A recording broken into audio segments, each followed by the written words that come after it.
অতিকৈ চেনেহৰ মুকাৰে মহুৰা তাতোকৈ চেনেহৰ মাকো তাতোকৈ চেনেহৰ বহাগ বিহুটি নেপাতি কেনেকৈ থাকোঁ। আজি গৰু বিহু।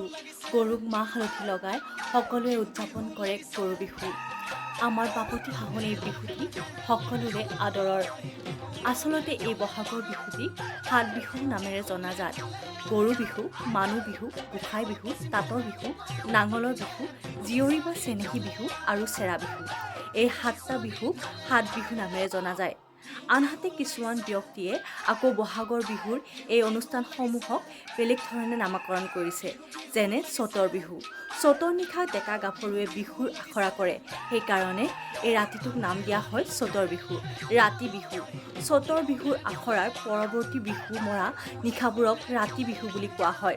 গৰু বিহু চ'তৰ সংক্ৰান্তিৰ দিনা গৰুক গা ধুৱাই নতুন পঘাৰে বন্ধা হয়, সেইকাৰণে নামাকৰণ কৰা হয় গৰু বিহু নামেৰে। চেনেহী বিহু, কুটুম বিহু, মেলা বিহু বা হাট বিহু, চেৰা বিহু বা এৰা বিহু।